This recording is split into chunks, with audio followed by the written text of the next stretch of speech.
ಒಂದು ಸೀನ್ ಮಾಡಿದ್ವಿ.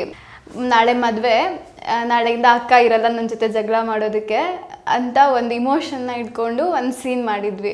ಆ ಸೀನು ಯಾರು ಇರೋದಿಲ್ಲ ಆ ಟೈಮಲ್ಲಿ ನಾನು ಅಕ್ಕ ನಮ್ಮ ಫೀಲಿಂಗ್ಸ್ನ ಎಕ್ಸ್ಪ್ರೆಸ್ ಮಾಡ್ತೀವಿ. ಓಕೆ, ನೀನು ನಾಳೆಯಿಂದ ನಾನು ನಿನ್ನ ಜೊತೆ ಜಗಳ ಮಾಡೋದಕ್ಕೆ, ನನ್ನ ಜೊತೆ ಜಗಳ ಮಾಡೋದಕ್ಕೆ ನಿನ್ಗೆ ಯಾರೂ ಇರೋದಿಲ್ಲ, ಅಲ್ಲಿ ಬೇರೆ ಮನೆಗೆ ಹೋಗ್ತೀಯಾ, ಅಲ್ಲಿ ನಿಂಗೆ ಜಗಳ ಮಾಡೋಕ್ಕೆ ಬೇರೆ ಯಾರೂ ಸಿಗೋದಿಲ್ಲ ಅಂತ ಹೇಳ್ತಾ ನಾನು ಮಾತಾಡೋದು. ಸೊ ಎಮೋಷ್ನಲ್ ಅಂದರೆ ಆ್ಯಕ್ಚುಲಿ ನಾನು ಮೊಹಿರಾ ಇಸ್ ಲೈಕ್ ತುಂಬ ಪ್ರಾಕ್ಟಿಕಲ್. ನಾನು ಅಷ್ಟೊಂದೆಲ್ಲ ತುಂಬ ಇಮೋಷ್ನಲ್ ಅಲ್ಲ, ಸೆನ್ಸಿಟಿವ್ ಅಲ್ಲ. ಬಟ್ ಆ ಸೀನ್ ಮಾಡಬೇಕಾದ್ರೆ ನಾವಿಬ್ಬರು ಕೂಡ ಎಷ್ಟು ಫೀಲ್ ಮಾಡ್ತಿದ್ದೀವಿ ಅಂದರೆ ಆ ಸೀನ್ನ ರಿಯಲ್ ಆಗಿ ಕಣ್ಣೀರು ಅನ್ನೋದಕ್ಕಿಂತ ಇಮೋಷನ್ ತುಂಬ ಒಳಗಿಂದ ಬರೋದು ಅದು. ಬಿಕಾಸ್ ಅದು ಸೀನ್ ಎಷ್ಟು ಸೆನ್ಸಿಬಲ್ ಅಲ್ವಾ. ಮತ್ತೆ ಅಕ್ಕ ಇರಲ್ಲ, ಎಲ್ಲರ ಮನೇಲೂ ಹಾಗೆ ಆಗುತ್ತೆ. ಒಬ್ರು ಮದುವೆ ಆಗಿ ಹೋಗ್ಬಿಟ್ರೆ ಅದು ಮತ್ತೆ ನಾಳೆ ಅವರಿರಲ್ಲ, ಕ್ಯಾಶುವಲ್ ಆಗಿ ಹಾಗೆ ಮಾತಾಡೋದಕ್ಕಾಗಲ್ಲ ಅಂತ ತುಂಬ ಇರುತ್ತೆ.